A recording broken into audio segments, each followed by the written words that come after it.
हरे कृष्णा। प्रत्येक दिन की भांति आज पुनः हम लोग ब्रह्म मुहूर्त में एकत्रित होकर के भगवान की मुख निसृत वाणी भगवत गीता को श्रवण कर रहे हैं। हम लोग भगवान नाम से ही अपना दिन आरंभ करते हैं। और भगवान ने जो अर्जुन को कुरुक्षेत्र की युद्ध भूमि में भगवत गीता का दिव्य ज्ञान दिया है, उसकी चर्चा हम लोग कर रहे हैं।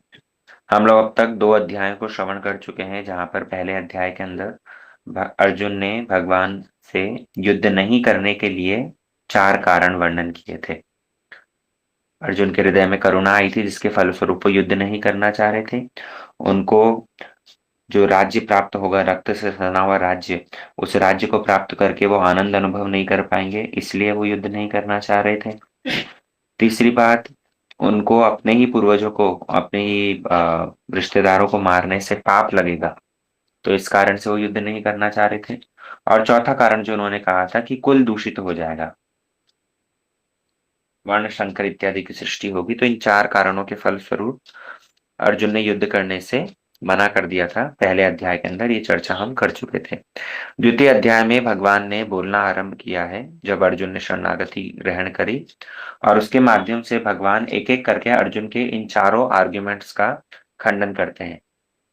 भगवान ने अर्जुन के तीनों आर्ग्यूमेंट्स का खंडन करते हुए सबसे पहले अर्जुन के हृदय में जो करुणा थी, उस करुणा को अज्ञानता के कारण जनित करुणा बतलाया, क्योंकि आत्मा तो कभी मरती नहीं है। आत्म तत्व का उपदेश दिया, जहां पर अर्जुन को ये बात समझाई कि तुम्हारे हृदय की करुणा जो है वो अज्ञानता से जनित है। आत्मा नित्य है, शाश्वत है, शरीर मरने पर भी आत्मा कभी मरती नहीं। दूसरा, अर्जुन को जो ये असुविधा थी कि मैं यदि रक्त से सना हुआ राज्य ले भी लूंगा तो उसको मैं आनंद से उपभोग नहीं कर पाऊंगा, तो उसका खंडन करते हुए भगवान ने आ, कर्म कांड का उपदेश दिया, जहां पर अर्जुन को यह समझाने की कोशिश करी कि युद्ध करो, युद्ध करने के माध्यम से जो कुछ भी परिणाम हो, तुम्हारे लिए तो अच्छा ही होगा, आनंद की ही प्राप्ति होगी। क्योंकि हतो वा प्राप्यसि सर्व जित्वा राज्यम जित्वा वा भुक्षसे महिम। अगर तुम हारोगे तो स्वर्ग की पदवी प्राप्त होगी, जहां पर भी अपूर्व आनंद है। और जीतोगे तो राज्य मिलेगा ही, और वो राज्य भी तुम्हें अपूर्व आनंद को प्रदान करेगा। तीसरी बात, अर्जुन को जो लग रहा था कि अगर मुझे पाप लगेगा अपने ही परिवार के लोगों को मारने से, तो उस पाप में मैं पड़ना नहीं चाहता। तब अर्जुन को भगवान ने ये कर्म योग का उपदेश दिया, जहां पर ये बतलाया कि नहीं, तुम समत्व भाव को धारण करते हुए, परिणाम की चिंता नहीं करते हुए, फल की चिंता नहीं करते हुए यदि कार्य कर रहे हो, तो उसके माध्यम से पाप नहीं लगेगा। और भगवान ने जब ये कर्म योग बुद्धि योग का उपदेश दिया है, तब उस समय पर अर्जुन ने ही स्थित प्रज्ञ के लक्षण पूछे थे। तो स्थित प्रज्ञ के लक्षण बतलाते हुए भगवान ने आगे के द्वितीय अध्याय के अंतिम सत्र में वो सारी बातें बतलाई है। तृतीय अध्याय जब आरंभ होता है, तो वहां पर हमने सुना था कि कैसे अर्जुन पुनः प्रश्न करते हैं कि अगर बुद्धि योग श्रेष्ठ है, जिस बुद्धि योग के विषय में आपने मुझे बतलाया, अगर वो बुद्धि योग अगर वो श्रेष्ठ है, तो आप मुझे इस घोर युद्ध जैसे कर्म के अंदर क्यों नियुक्त कर रहे हैं। अर्जुन ने 2 प्रश्नों में, 2 श्लोकों में प्रश्न पूछे। भगवान अभी उत्तर देना आरंभ कर रहे हैं, जहां पर 9वें श्लोक तक भगवान अर्जुन को ये समझाएंगे कि बुद्धि योग श्रेष्ठ है, लेकिन मैंने जो बुद्धि योग समझाया है तुमने उसको ठीक से समझा नहीं, और तुम्हारी योग्यता के अनुसार तो कर्म योग ही ठीक है। अर्थात भगवान यहाँ पर अर्जुन के लिए कर्म योग श्रेष्ठ है, इस बात को स्थापित कर रहे हैं। और कर्म करना क्यों आवश्यक है, इस बात को वो स्थापित कर रहे हैं। बड़े ध्यान से समझिएगा। भगवत गीता एक सिद्धांतिक ग्रंथ है, इसलिए इसके अंदर स्टोरी सुनने को नहीं मिलेगी। सिद्धांत की बातें थोड़ा सा दिमाग लगा करके, अटेंटिव होकर के सुनेंगे, तो फिर समझ में आएगा। और क्लास के अंत में फिर मैं किससे पूछ भी सकता हूँ कि आज हमने क्या सुना। क्लास का सार अंततः किसी को भी मैं प्रश्न कर सकता हूँ, इसलिए आप लोग बड़े ध्यान से सुनिए। तृतीय अध्याय के आरंभ होते ही अर्जुन ने जो प्रश्न किया है कि ज्ञान बुद्धि योग यदि श्रेष्ठ है, तो आप मुझे क्यों इस युद्ध के अंदर, इस पाप कर्म के अंदर नियुक्त कर रहे हैं। भगवान ने अर्जुन को उत्तर देना आरंभ किया है कि अर्जुन तुम ठीक से समझ नहीं पाए। दो तरह की निष्ठा होती है, एक ज्ञान योग की और एक कर्म योग की। और व्यक्ति को कर्म योग का जो अनुशीलन करना पड़ता है, कर्म योग को ग्रहण करते हैं, तो उस कर्म योग के अंदर कर्म करना होगा, क्रियाएं करनी होगी। संन्यास, फल्गु संन्यास ग्रहण करके इनएक्टिव बैठना, वो ज्ञान योग नहीं है। भगवान ने तृतीय श्लोक से जब कहना आरंभ किया, तृतीय श्लोक के अंदर ये बतलाया कि दो तरह की निष्ठा है, ज्ञान योग और कर्म योग। और उसके बाद में चौथे श्लोक के अंदर वर्णन किया कि तुम जो समझ रहे हो ज्ञान योग मतलब कर्म नहीं करना, युद्ध नहीं करना, अकर्म को धारण कर लेना, निष्क्रिय होकर के बैठ जाना, ठाले बैठ जाना, साधारण भाषा में यदि कहें, संन्यास ग्रहण कर लो, माने युद्ध नहीं करना, इस उद्देश्य से क्या करो, जंगल में चले जाओ और संन्यास वेश धारण कर लो। तो भगवान चौथे श्लोक में वर्णन कर रहे हैं कि कर्म से विमुख होकर के, अर्थात अकर्म करके कोई कर्म बंधन से बच नहीं सकता। जैसे कि केवल संन्यास ग्रहण करने से सिद्धि नहीं होती, वैसे ही केवल मात्र कर्म से बचने से कर्म फल से बचा नहीं जाता। व्यक्ति कर्म करने के लिए तो बाध्य है। हमने 5वें श्लोक के अंदर कल श्रवण किया था कि एक क्षण के लिए भी कर्म करे बिना जीव रह ही नहीं सकता। नहीं कश्चित् क्षणमपि जातु तिष्ठति कर्मकृत्। एक क्षण के लिए भी व्यक्ति कर्म करे बिना रह ही नहीं सकता। प्रकृति के गुणों के अनुरूप वो कर्म कर बाध्य है। और अगले श्लोक में भगवान ने बतलाया था कि यदि कोई कर्म नहीं करता और केवल मात्र संन्यास ग्रहण करके मन ही मन विषयों का चिंतन करता है, तो ऐसा व्यक्ति मिथ्याचारी है। कल हमने विस्तार से इसमें चर्चा करी थी, जहां पर यही निष्कर्ष निकला कि संन्यास ग्रहण करना अर्थात ज्ञान योग का अवलंबन करना, वो बाह्य शुद्धि के साथ-साथ आंतरिक शुद्धि पर ज़्यादा निर्भर करता है। भगवान ने इसलिए 4 तरह की कैटेगरीज़ बताई थी, जहाँ पर बाह्य शुद्धि और आंतरिक शुद्धि ये दोनों हो, तब सबसे बढ़िया है। उससे नीचे बतलाया कि बाह्य शुद्धि बाह्य वेश तो हो, लेकिन आंतरिक शुद्धि के लिए सिंसियर प्रचेष्टा हो। उससे भी नीचे बतलाया कि बाह्य वेश है केवल मात्र, आंतरिक शुद्धि के लिए कोई प्रचेष्टा खास है नहीं। और चौथा सबसे वर्स्ट केस, जहाँ पर बाह्य वेश तो है, लेकिन अंदर से लोगों को ठगने की ही प्रवृत्ति है। बाह्य वेश धारण ही इसीलिए किया है ताकि लाभ पूजा प्रतिष्ठा के माध्यम से साधारण सरल जीवों को ठगा जाए, मनुष्यों को ठग लिया जाए। तो ऐसा व्यक्ति मिथ्याचारी है। भगवान ने अर्जुन को स्पष्ट कर दिया कि ऐसा व्यक्ति मिथ्याचारी है जो लोगों को ठगने के लिए बाह्य वेश धारण करता है। और भगवान ने 7वें श्लोक के अंदर, छठे और सातवें के अंदर, छठा और सातवां श्लोक रिलेटेड है। छठे श्लोक के अंदर ये बतलाया कि जो व्यक्ति अंदर ही अंदर विषयों का चिंतन करता है और बाहर से इंद्रियों को संयमित कर लिया, तो ऐसा व्यक्ति मिथ्याचारी है। 7वें श्लोक में बतलाया कि ऐसे मिथ्याचारी की बजाय जो व्यक्ति अपनी इंद्रियों को संयमित करते हुए और बाह्य इंद्रियों को नियुक्त करता है, वो व्यक्ति श्रेष्ठ है। निकृष्ट तो कौन है? जिसने बाहर से संन्यास वेश धारण कर लिया, मन ही मन विषयों का चिंतन कर रहा है, अर्थात कर्मेंद्रियों को तो नियुक्त किया नहीं, उनको आर्टिफिशियली संयम कर लिया और मन ही मन किंतु चिंतन कर रहा है। ऐसा व्यक्ति निकृष्ट है। और उत्कृष्ट कौन है? उत्कृष्ट वो व्यक्ति है जिसने कि बाह्य वेश धारण नहीं किया, मतलब बाहर से सन्यासी बाबा जी नहीं बने, गृहस्थ में ही है, लेकिन इंद्रियां तो अपने अपने विषयों की ओर धावित होगी, तो उन इंद्रियों पर जरा सा संयम करते हुए उनको नियोजित किया। कहाँ नियोजित किया? कर्मेंद्रिय कर्म योग, कर्मेंद्रियों को कर्म योग में नियुक्त किया, अर्थात उनको सेवा में नियुक्त किया। तो ऐसा व्यक्ति क्या है? ऐसा व्यक्ति ही श्रेष्ठ है, विशिष्यते। भगवान ने कहा सविशिष्यते, ऐसा व्यक्ति श्रेष्ठ है। क्यों? क्योंकि वो अपने कर्मेंद्रियों को कर्म योग में नियुक्त कर रहा है। कर्म योग मतलब अनासक्त होकर के वो सारी क्रियाओं को कर रहा है। कल हमने इसके ऊपर चर्चा करी थी कि यदि कोई ये सोचे कि मैं तो संसार में यदि रहूँगा, तो संसार में रहते हुए सारे विषय मेरे सामने उपस्थित होंगे। इसलिए इन विषयों से दूर चला जाता हूँ। Out of site, out of mind. काफ़ी लोग सोचते हैं कि हमारी आँखों के सामने यदि विषय होगा ही नहीं, तो उसके इस माध्यम से हम अपने मन को भी, हम अपनी इंद्रियों को भी नियंत्रित कर पाएँगे। कभी-कभी ये ठीक है, लेकिन कभी-कभी ऐसा होता है कि out of site, out of mind नहीं, बल्कि आउट ऑफ साइट अगर होते हैं, तो उसके ज़्यादा और ज़्यादा माइंड के अंदर वही सारी चीज़ें आती हैं। एकांत में चले गए और एकांत में जा कर के ये सोच रहे हैं कि विषय चिंतन नहीं होगा, बल्कि भागवतम में वर्णन आता है कि ये 5-5 इंद्रियाँ जो हैं, ये पाँचों इंद्रियों के माध्यम से ऑलरेडी जो हमने कलेक्ट कर रखा है डेटा, वो ही हमें बल्कि ज़्यादा विषय चिंतन में डाल देता है।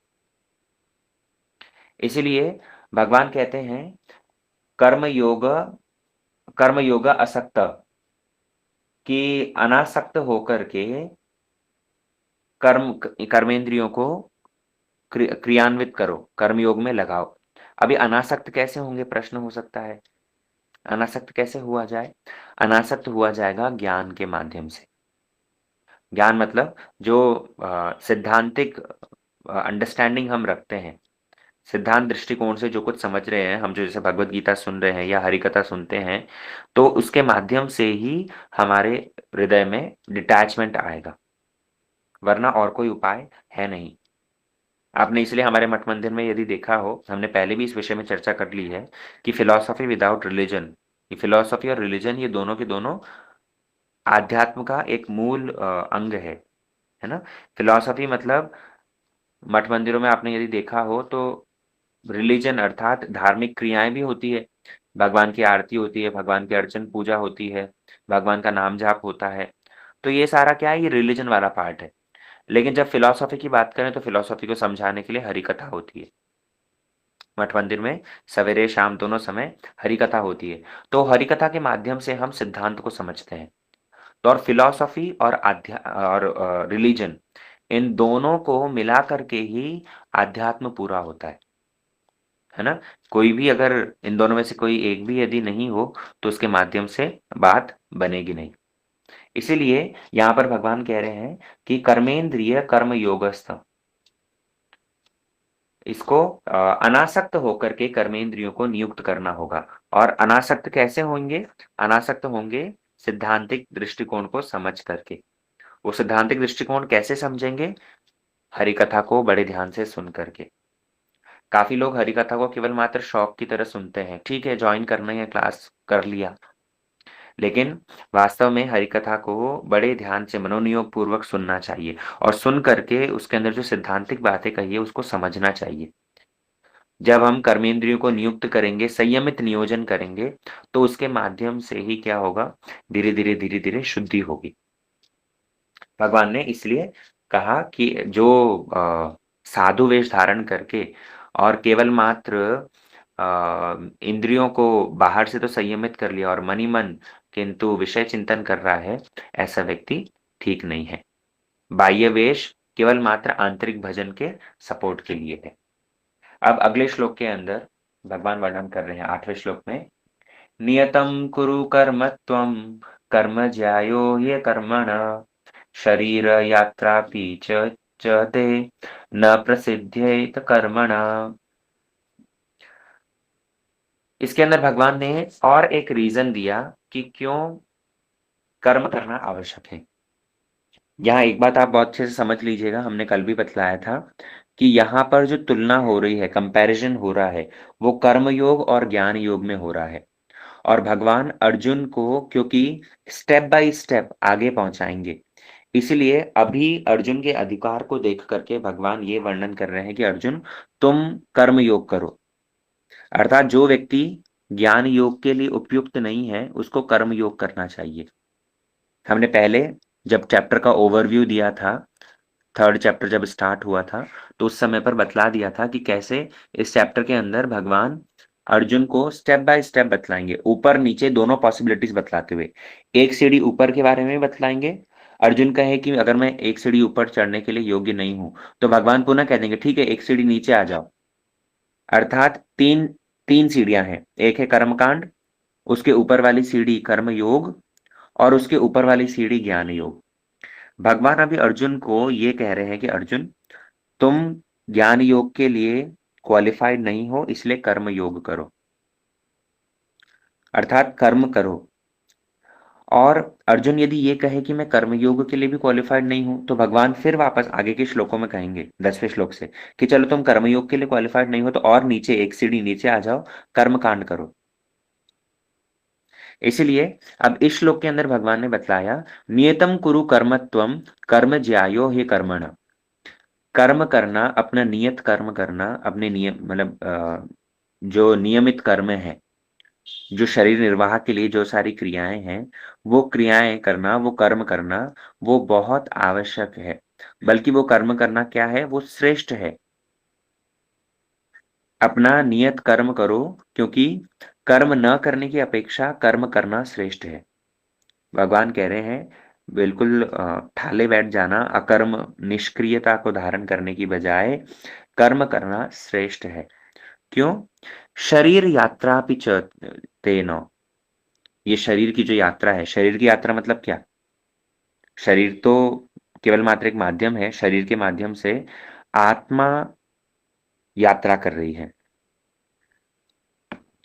आत्मा यात्रा कर रही है, शरीर बदलती बदलती है ना। हम हमारा शरीर जो है, अभी मनुष्य शरीर है, इससे पूर्व जो भी शरीर था, पशु शरीर या निम्न योनि में थे, और इसके बाद में भी जैसा भी शरीर होगा, ये शरीर तो केवल मात्र एक माध्यम है। इन शरीरों के माध्यम से वास्तव में आत्मा यात्रा कर रही है ना।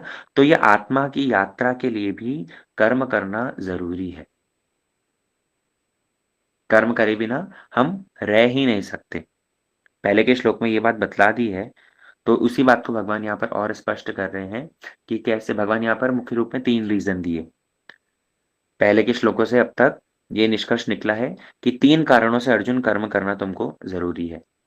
सबसे पहला कि कर्म करना बहुत ही नेचुरल है। नई कृष्य क्षणम अपि जातु तिष्ठते कर्मकृत, कि तुम कर्म करे बिना रह ही नहीं सकते। कर्म करना बहुत ही नेचुरल है, और कर्म करने के माध्यम से ही क्या होगा, शुद्धि होगी। दूसरी बात, अगर तुम कर्म नहीं करोगे तो फिर समाज में भी एक गलत आचरण फैलेगा। इसलिए समाज के लिए एक ठीक आचरण उपयुक्त करने के लिए, शो करने के लिए तुमको कर्म करना होगा। और तीसरी बात, अगर कर्म नहीं करोगे तो शरीर का निर्वाह भी नहीं कर सकते। शरीर यात्रा भी च तेना प्रसिद्धि कर्मण। भगवान ने वर्णन कर दिया कि शरीर को निर्वाह करने के लिए भी कर्म कर रहे बिना तो शरीर का निर्वाह भी नहीं कर सकते, है ना। इसलिए हमारे शास्त्र में वर्ण और आश्रम की व्यवस्था है। हर वर्ण और हर आश्रम के अनुरूप कुछ न कुछ रिस्पॉन्सिबिलिटीज, कुछ न कुछ प्रिस्क्राइब ड्यूटीज, कुछ न कुछ दायित्व बतला दे गए हैं, और उनको पालन करना ही कर्म है ना। वर्ण और आश्रम के अनुरूप जो सारी ड्यूटीज हैं, वो हमको पालन करनी होगी। देखो, वर्ण मतलब ब्राह्मण, क्षत्रिय, वैश्य और शूद्र। और आश्रम, 4 आश्रम हमने बताए थे, ब्रह्मचर्य, गृहस्थ, वानप्रस्थ और सन्यास। तो ये जो वर्ण है, वर्ण के माध्यम से तो हमारे शरीर को पोषण मिलता है, अर्थात शरीर का निर्वाह होता है।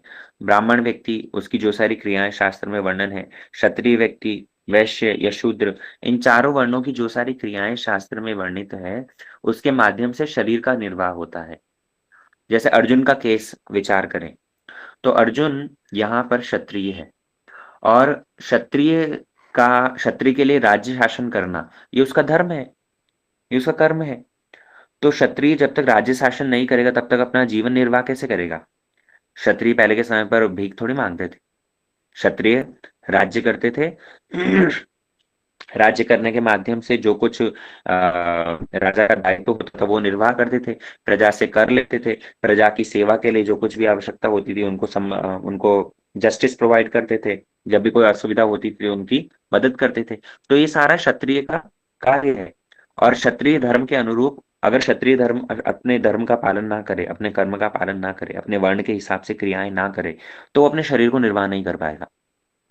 दूसरी बात, आश्रम जो है, आश्रम के माध्यम से आत्मा का निर्वाह होता है, आत्मा का पोषण होता है। आत्मा का पोषण कैसे होता है कि जो व्यक्ति यदि ब्रह्मचर्य आश्रम में है, तो ब्रह्मचर्य आश्रम के अनुरूप उसकी कुछ शास्त्र में वर्णित क्रियाएं हैं। जो व्यक्ति संन्यास आश्रम में है, तो संन्यास आश्रम के अनुरूप उसकी कुछ क्रियाएं हैं, और वो क्रियाएं आत्मा के पोषण करती है, आत्मा को लक्ष्य करती है। जैसे एक सन्यासी, उसका दायित्व है कि काय मन वाक्य से भगवत सेवा में नियुक्त हो और अपने आश्रित जनों को भी भगवत सेवा में नियुक्त करे। तो इसके माध्यम से वो अपनी आत्मा को पोषण कर रहा है ना? भगवान की सेवा करता है, भगवान नाम जाप करता है, शास्त्र अध्ययन करता है या अपने अनुगत जनों को भी भगवत सेवा में नियुक्त करता है, तो इसके माध्यम से आत्मा का पोषण हो रहा है।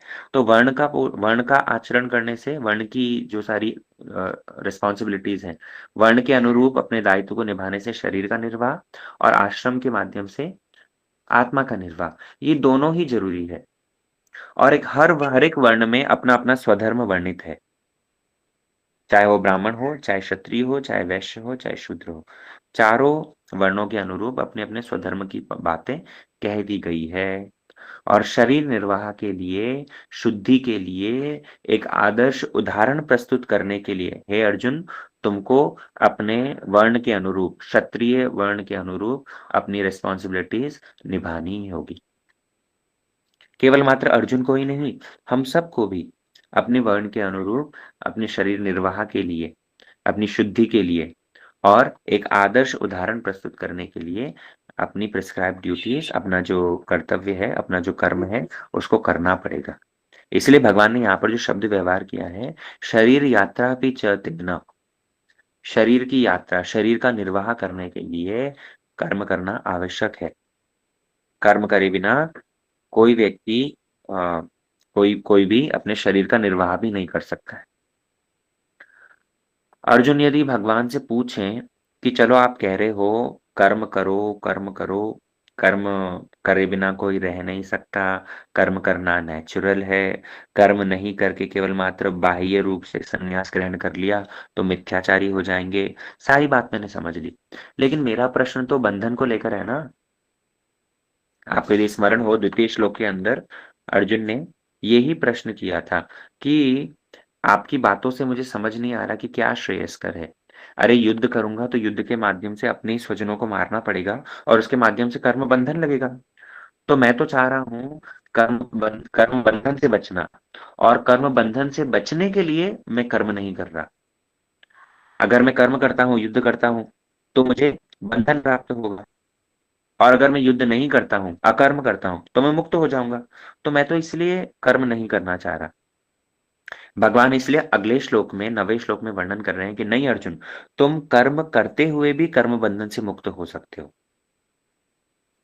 बहुत ध्यान से समझना, कर्म करते हुए भी कर्म बंधन से मुक्त हुआ जा सकता है। कैसे मुक्त हुआ जा सकता है? भगवान ने अगले श्लोक के अंदर वो बात बतलाई, यज्ञार्थात् कर्मणो अन्यत्र लोकोऽयं कर्मबन्धनम् तदर्थं कर्म कौन्तेय मुक्तसंगः समाचर। बहुत महत्वपूर्ण श्लोक।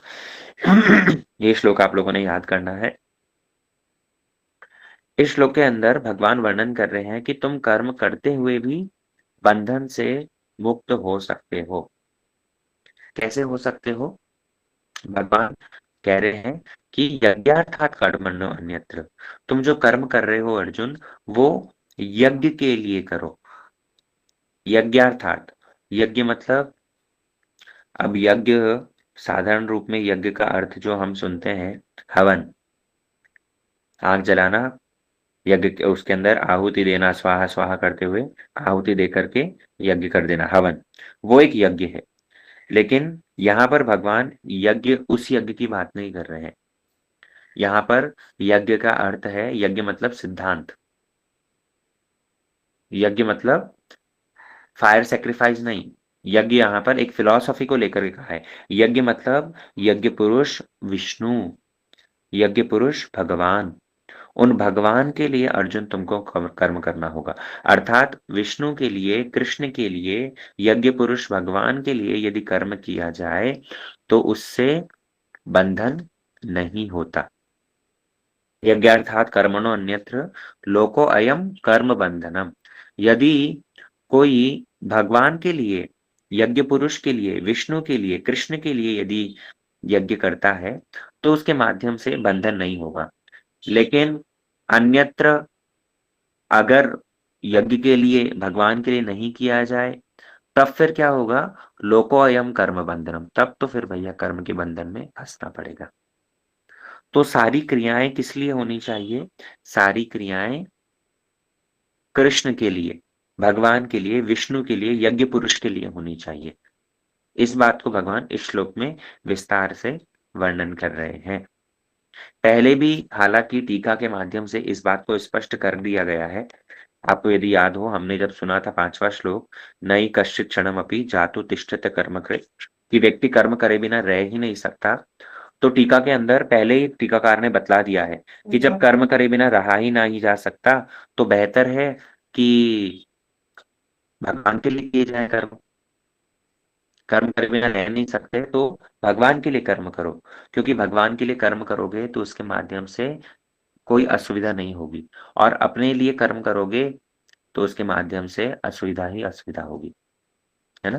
तो भगवान ने इस श्लोक के अंदर भी यही बात को वर्णन किया कि विष्णु के लिए यज्ञ रूप में कर्म करना चाहिए, अन्यथा कर्म के द्वारा इस भौतिक जगत में बंधन उत्पन्न होता है। भगवान ने इसलिए स्पष्ट कर दिया, तदर्थम कर्म कौन्तेय मुक्त संग समाचरम। हे कौन्तेय, हे कुंती पुत्र, तुम उनकी प्रसन्नता के लिए, भगवान की प्रसन्नता के लिए ही अपने नियत कर्म करो, और इसके माध्यम से क्या होगा? मुक्त संग, तुम्हें बंधन को प्राप्त नहीं होगे, तुम बंधन से सदा के लिए मुक्त हो जाओगे। समाचर, तुम भली भांति ऐसा आचरण करो जिसके माध्यम से किसी प्रकार का बंधन तुम्हें लाभ ना हो। अब यहाँ पर यज्ञ का लिटरल मीनिंग नहीं लेना होगा, हमने पहले भी स्पष्ट कर दिया है। इस श्लोक का चलो और विस्तार से फिर कल की क्लास में चर्चा करेंगे, आज समय हो चुका है। कल इस श्लोक की विस्तार से चर्चा करके फिर आगे कर्मकांड को हम समझेंगे। भगवान ने, किसी का टेक्स्ट मैसेज में प्रश्न भी आया है कि कर्मकांड और कर्मयोग में क्या फ़र्क है? हमने पुराने अध्याय के अंदर, द्वितीय अध्याय के अंदर इस बात को स्पष्ट किया था। द्वितीय अध्याय में जहाँ पर भगवान ने आत्म तत्व का उपदेश देने के उपरांत कर्मकांड के बारे में बतलाया था। कर्मकांड मतलब शास्त्र में हर एक वर्ण और आश्रम के अनुरूप कुछ न कुछ क्रियाएँ वर्णित कर दी गई है। तो उन कर्मों को करना और नियत कर्म के माध्यम से फल को प्राप्त करना, ये सारी चेष्टाएँ कर्मकांड के अंतर्गत आती है। जैसे यज्ञ इत्यादि करने के माध्यम से स्वर्ग की प्राप्ति होगी। किसी को यदि धन की प्राप्ति चाहिए तो उसके लिए ये उपाय है। ये सब जो सारे फल प्राप्ति के उद्देश्य से किए जाने वाले कार्य हैं, वो कर्मकांड होते हैं। और कर्म योग, इसका तो हम अभी श्रवण कर ही रहे हैं। कर्म योग मतलब अनासक्त होकर के किए जाने वाले कर्म।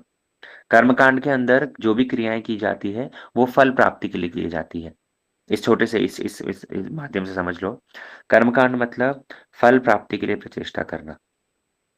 100 अश्वमेध यज्ञ कर लिए, तो उसके माध्यम से स्वर्ग की प्राप्ति होगी। बलि महाराज जो कर रहे थे, शतक्रतु इंद्र पदवी को प्राप्त करने के लिए, ये कर्मकांड है। फल प्राप्ति के लिए किए गए क्रियाएँ वो कर्मकांड के अंतर्गत आती है, और अनासक्त होकर के की गई क्रियाएँ वो कर्मयोग के अंतर्गत आती है।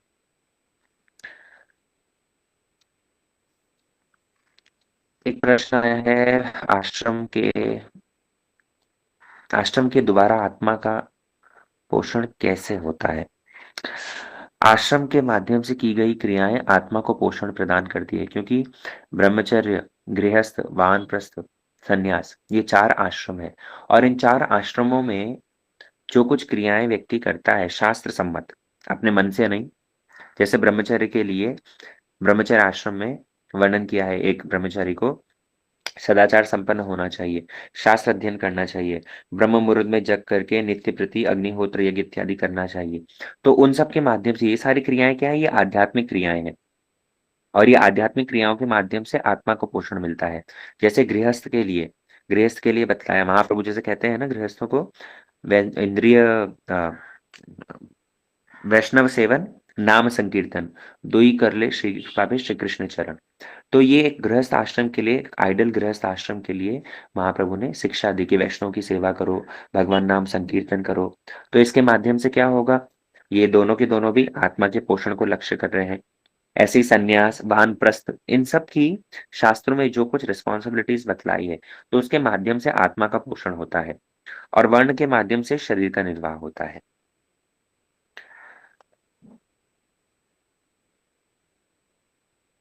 इंद्रियों को अंदर नियुक्त करना। एक तो आप लोग इंग्लिश में लिखते हैं, हमें समझ नहीं आता क्या लिख रखा है। इंद्रियों को अंदर नियुक्त करना मतलब, इंद्रियों को नियुक्त करना मतलब इंद्रियों को एंगेज करना। कर्मेंद्रियों को एंगेज करना मतलब हाथों को सेवा में नियुक्त करना। नियुक्त करना मतलब एंगेज करना, हाथ लगाना। पैरों को नियुक्त करना मतलब पैरों से चल करके भगवान के मंदिर जाना या साधु सेवा के लिए पहुंच जाना। तो ये सारे, ये इंद्रियों को नियुक्त करना कहलाया जाता है। ठीक है, आज की क्लास का सार सार पुनः वापस समझ लीजिए। भगवान ने अर्जुन को ये बतलाया कि कर्म करना क्यों आवश्यक है, क्योंकि कर्म करे बिना व्यक्ति रह ही नहीं सकता। शरीर के निर्वाह के लिए भी कर्म की आवश्यकता है। 3 कारण भगवान ने बतलाए। सबसे पहली बात तो शरीर का निर्वाह करना भी बड़ा मुश्किल हो जाएगा अगर कर्म नहीं करोगे। दूसरी बात, समाज में भी बहुत डिसरप्शन फैलेगा। समाज के लिए एक उत्तम आदर्श प्रस्तुत करने के लिए कर्म करने की आवश्यकता है। और तीसरा, यदि कर्म नहीं करोगे तो मिथ्याचारी बन जाओगे, शुद्धि नहीं होगी, है ना? तो इन 3 कारणों से भगवान ने अर्जुन को कर्म करने की बात कही है। और वो भी कर्म भी कैसा? अनासक्त, अर्थात कर्म योग की ही शिक्षा दी है भगवान ने। अब आगे के श्लोकों में हम लोग सुनेंगे कि कैसे जो व्यक्ति कर्म योग के लिए क्वालिफाइड नहीं तो उसे फिर कर्म कांड पर स्विच हो जाना चाहिए।